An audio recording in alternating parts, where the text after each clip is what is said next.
Hello दोस्तों, आज का हमारा टॉपिक यूरोप में जंगल में लगी आग को लेकर है। अभी कुछ दिनों पहले ही आपने देखा होगा कि लॉस एंजल्स में, जो कि कैलिफोर्निया का एक शहर था, जहां पर बड़े मात्रा में जंगल की आग जैसी घटनाएं हुई थी, जिसमें कई मशहूर हॉलीवुड की सेलिब्रिटीज का भी घर जलकर राख हो गया था और कई लाख लोग प्रभावित हुए थे सीधे तौर पर। और इसी तरह से कई हजारों जो है घर जलकर राख हो गए थे। अब उसी तरीके की जंगल की आग जो है यूरोप में बढ़ती जा रही है। खास तौर से जो फ्रांस का क्षेत्र है और जो टर्की से लगा हुआ क्षेत्र है, जो पूर्वी यूरोप क्षेत्र है, उस वहां पर जो है इसकी भयावहता यानी जो है इसकी जो घटनाएं हैं वो बहुत ज्यादा देखी गई हैं।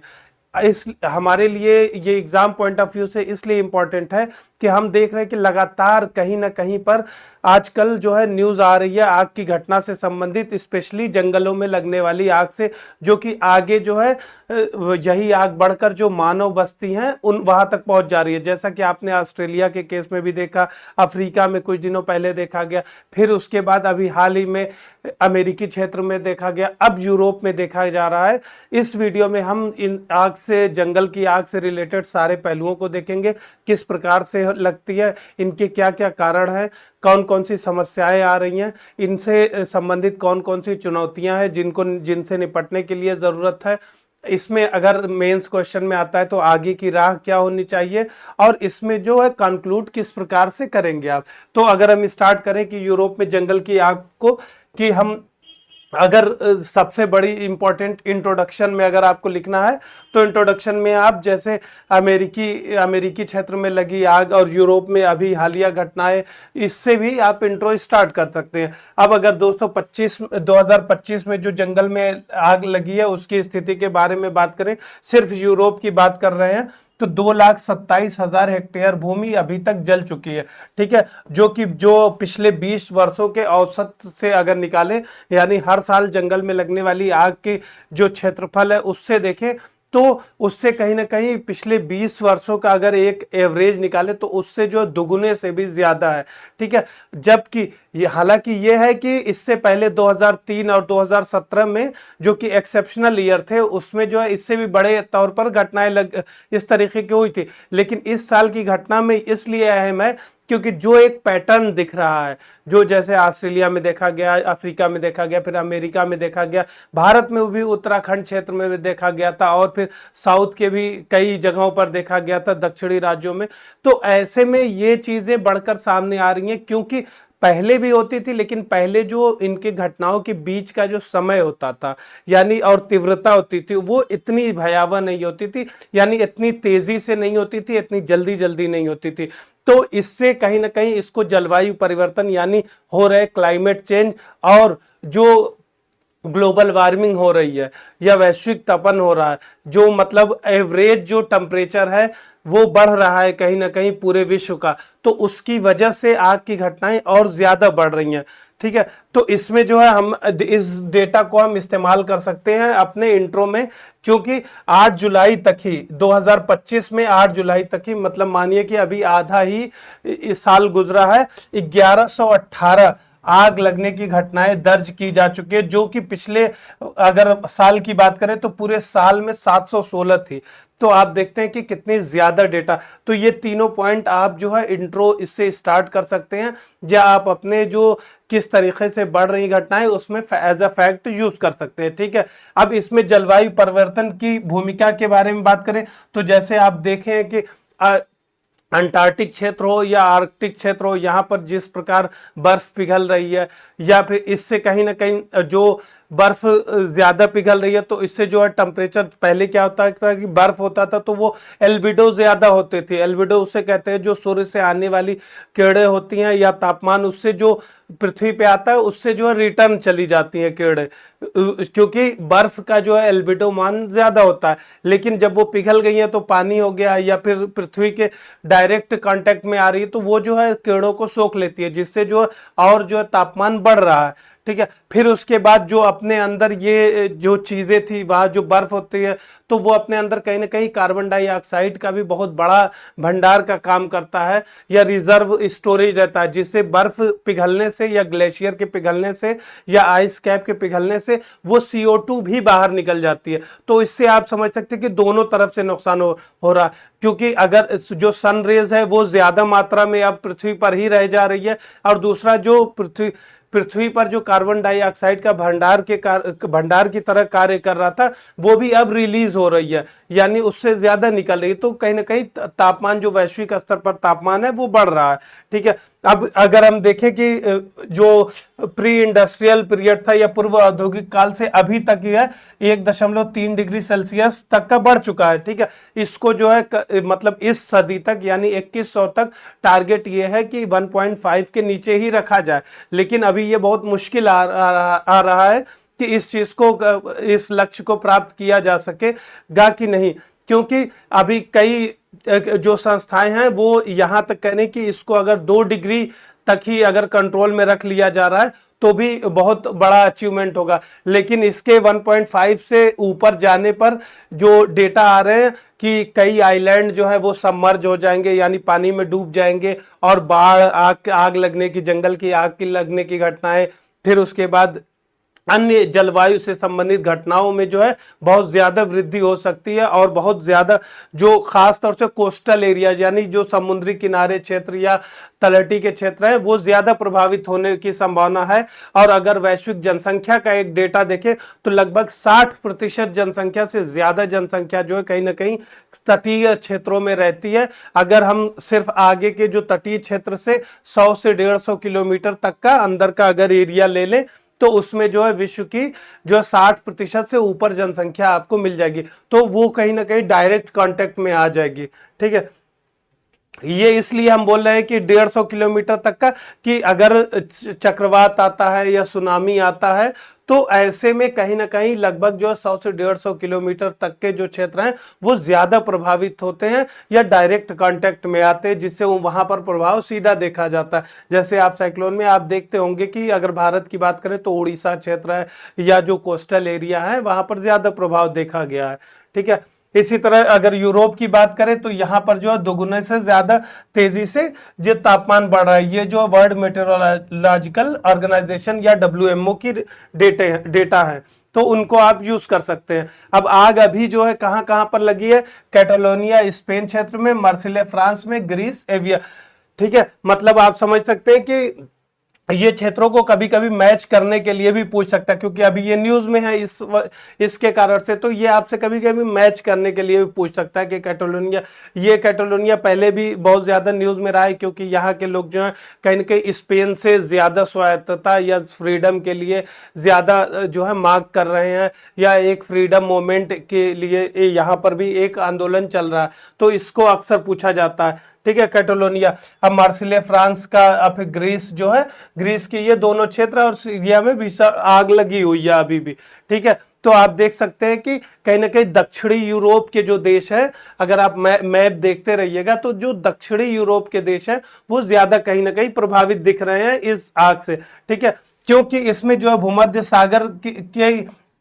क्योंकि जो दक्षिणी देश है वो कहीं ना कहीं भूमध्य सागर से समीप है, और भूमध्य सागर की तरफ जो है कई गर्म हवाएं या हीट वेव्स का भी प्रकोप रहता है, जो कि अफ्रीकी क्षेत्र से या ट्रॉपिकल या भूमध्य सागरीय क्षेत्र से आती हैं, ठीक है। तो उसमें देख लीजिएगा कि कौन कौन सी हैं, क्योंकि वो खमसिन और फिर लू, इन सारे जो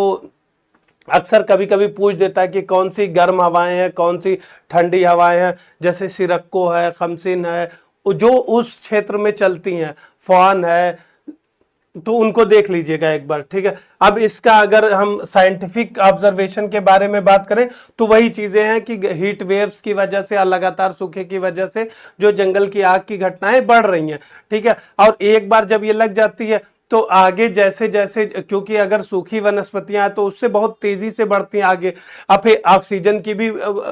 की कोई ऐसी नहीं है कि कमी है, फिर उसके बाद क्या होता है कि ऐसी जो ऑक्सीजन की सप्लाई रोकना भी बहुत मुश्किल हो जाता है। ऐसे में तो जंगल की आग जो है बहुत ज्यादा तेजी से फैलती है, और जब मानवीय बस्ती की तरफ ये बढ़ जाती है एक बार, तो बहुत ज्यादा एरिया को अपने अंदर जो है कवर कर लेती है। अब इसके बारे में अगर जो हमें, ये तो आप सारे जो भी फैक्ट अभी बताए ये आपका एक तरह से इंट्रो में, अब मेन बॉडी में 2-4 पॉइंट ऐड कर सकते हैं, लेकिन अगर हम बेसिक फैक्ट की बात करें तो जंगल की आग क्या होती है, जो कि सिंपल सी बात है कि जंगली क्षेत्र में जो जंगली क्षेत्र के वन है, घास है या वनोपज है, उनके जो सूखने से वो किसी भी कारण से सूख सकता है, वो हीट वेव्स की वजह से सूख सकता है, फिर या मतलब गर्मी के मौसम की वजह से वो सूख सकते, शुष्क परिस्थिति हो सकती है, या फिर उसकी अवस्थिति है उसकी वजह से सूख सकती है। तो उसमें जो उससे जो लगने वाली आग है उसकी वजह, उसको जो है जंगल की आग कहते हैं। इसके कारण की बात करें तो एक प्राकृतिक कारण होता है, दूसरा जो मानव जनित या एंथ्रोपोजेनिक कारण, और नेचुरल रीजन। ठीक है, नेचुरल रीजन की बात करें तो जैसे कि सूखी हुई है, वहां पे बिजली गिर गई है, ठीक है, या बहुत ज्यादा उच्च तापमान है। अब पत्थर, क्योंकि अब पथरीली होते हैं, अगर दो पत्थरों के लड़ने से भी क्या होता है कि चिंगारी निकलती है, तो ऐसे कभी कभी जो है पत्थरों के आपस में टकराने से भी चिंगारी से जो, क्योंकि सूखी पत्तियां होती है तो कभी कभी आग पकड़ लेती है। तो ये इसका जो है नेचुरल रीजन है। मानव जनित अगर रीजन की बात करें तो कैंप फायर, जो लोग जाते हैं जंगलों, जंगली क्षेत्रों में, वो देखा होगा कि अब बोनफायर बहुत अभी कॉमन फेनोमेना हो गया कि लोग जलाते हैं। कभी कभी लोग जो है जलती हुई लकड़ियों को ही छोड़ देते हैं, तो उसकी वजह से धीरे धीरे आग फैल जाती है। सिगरेट का बट जो है जलता हुआ ही फेंक देने से, फिर एग्रीकल्चरल एक्टिविटी की वजह से, क्योंकि स्लैश एंड बर्न जैसे झूम खेती के में देखा होगा आप लोगों ने कि पहले वो क्या होता है कि जंगली क्षेत्रों को साफ करने के लिए आग लगा देते हैं, तो उससे कभी कभी आग जो उस निश्चित क्षेत्र तक ही सीमित न रहकर दूसरी जगहों पर फैल जाती है और बहुत बड़े बड़े एरिया को कवर कर लेती है। और फिर जो बिजली के वायर गए होते हैं, ट्रांसमिशन लाइन होती हैं जो, या मशीनरीज जो यूज होती हैं वहां पर, जैसे कोई वो हो सकता है कि कंस्ट्रक्शन पर्पज से हो रही हो, या ब्रिज बना रहे हैं, या फिर जंगलों के साफ कर रहे हैं कोई भी, या जो लॉगिंग है, यानी मतलब जो जंगलों के लट्ठे वट्ठे जो लकड़ियां होती हैं उनको जो अगर कॉमर्शियल यूज में करते हैं, तो उसकी वजह से कभी कभी चिंगारी लग जाने की वजह से आग की घटनाएं देखी गई हैं। ठीक है, अब इसके लिए जो है सबसे अनुकूल परिस्थितियों के, यानी जंगल की आग को लगने में सहायक कौन कौन सी परिस्थितियां, तो पहले जो है हम 3 पॉइंट होते हैं इसके मेन, याद रखिएगा। Fuel, heat, oxygen. तो फ्यूल की बात करें तो जो वनस्पतियां सूख जाती हैं और जो पेड़ हैं, झाड़ियां हैं वहां पर, और अगर उष्मा की बात करें या हीट की बात करें तो जो हायर टेम्परेचर है, ड्राट है, सूखा है पड़ा हुआ, वो आ गया। अब ऑक्सीजन जो है यहाँ वायुमंडल से मिल जाती है। तो ये 3 जो है ये बेस का काम करते हैं। अब अगर ऐसी घटनाओं के प्रभाव, यानी जंगल की आग के प्रभाव के बारे में बात करें तो इससे सीधे सीधे जंगल में रहने वाले जो वन्य वनस्पतियां हैं या जीव जंतु हैं वो सीधे प्रभावित होते हैं। तो उनसे जो है उनके आवास या पर्यावास या हैबिटेट का सीधे नुकसान होता है। तो इसीलिए अगर आप वन्य जीव परिस्थितियों या वन्य जीवों को प्रभावित होने वाले रीजन के बारे में जब बात करते हैं तो सबसे बड़ा रीजन जो है अगर हैबिटेट लॉस आता है, जो वनों की कटाई या अन्य कारणों से होता है। लेकिन दूसरा जो मेजर रीजन है वो जंगल की आग है, यानी जंगल में लगने वाली आग है। ठीक है, तो इसकी वजह से ये दोनों फैक्टर जो, एक तो वन्य जीव को भी नुकसान होता है और वहां पर जो है जैव या पादप वनस्पतियों को भी होता है। फिर उसके बाद जंगल के आग लगने से क्या होता है कि बहुत बड़ी मात्रा में जो है CO2 का उत्सर्जन होता है और अन्य गैसों का उत्सर्जन होता है। तो इससे जो है जो कार्बन इमिशन हो रहा है तो इससे तापमान में वृद्धि होती है। फिर उसके बाद जो है इससे जो गैसें निकल रही हैं जंगल के आग लगने से इतने बड़े मात्रा में, तो उससे क्या होता है कि वहां की एयर का जो क्वालिटी होते हैं या वायु गुणवत्ता जो है वो बेकार हो जाती है। और इसमें जो है मतलब वातावरण में जो है PM 2.5 हो या PM 10 हो, ये क्योंकि राख जो है बहुत बड़े दूर दूर तक पहुंच जाती है, तो इससे जो है जहरीली गैसें भी कई मतलब फैलती हैं एटमॉस्फेयर में। फिर उसके बाद क्या होता है कि जंगल की आग लगने से एक बड़ा क्षेत्र जो है एक वीरान हो जाता है। तो इससे कहीं ना कहीं जो है पेड़ों के साफ हो जाने, यानी पेड़ों के खत्म हो जाने से कहीं ना कहीं मिट्टियां जो है कमजोर हो जाती हैं, तो मृदा अपरदन की घटनाएं बढ़ती हैं, जो कि आगे फिर डिजर्टिफिकेशन या जो है मरुस्थलीकरण को बढ़ावा देता है। इससे ही आगे आप देखते हैं जंगलों की आग लगने से कभी कभी जो मानव बस्तियों तक आग पहुंच जाती है, तो इससे जो है मानवीय क्षेत्र भी डायरेक्ट प्रभावित होता है। फिर उसके बाद इससे कहीं ना कहीं हमारा इकोलॉजिकल जो इम्बैलेंस हो जाता है या पारिस्थितिक असंतुलन हो जाता है, जिसको जो है कवर करने या बनाने में या पुरानी स्थिति तक वापस आने में जो है कई जो है सालों साल लग जाता है। ठीक है, तो ये जो है मेजर फैक्ट है, इसको आप डायग्राम बना के भी आप बता सकते हैं, पॉइंटर में भी दिखा सकते हैं। अब वैश्विक हॉट स्पॉट के बारे में बात करें तो मतलब कि जो मतलब सबसे ज्यादा प्रभावित क्षेत्र हैं, तो संयुक्त राज्य अमेरिका की बात करें तो आपने देखा है कि कैलिफोर्निया, ओरेगन, ये सब जो अभी हाल ही में आग लगी थी। ऑस्ट्रेलिया की बात करें तो बुश फायर क्षेत्र, जो कि ब्लैक समर अभी बहुत मतलब भयंकर आग लगी थी, जिसमें जो वहां के जंगल का जो है कुछ मतलब 10 से 12% जो क्षेत्र था वही आग की जंगल की आग में समाहित हो गया। फिर अमेजन वर्षा वन है, साइबेरिया क्षेत्र है। फिर भूमध्य सागरीय क्षेत्र की बात करें तो ये जो अभी लगी हुई है ग्रीस, स्पेन, फ्रांस, जो दक्षिणी यूरोप के देश हैं। तो फिर कनाडा भी इसी तरह, क्योंकि 2023 में यहाँ पर भी बहुत भयंकर आग लगी थी। ठीक है, तो ये जो है मेजर रीजन है जो आग के जंगल की आग से के क्षेत्र से सीधे प्रभावित हो रहे हैं। ठीक है, अब इससे जो जलवायु परिवर्तन, तो जो भी चीजें आपको बताया है कि इससे एक तो आग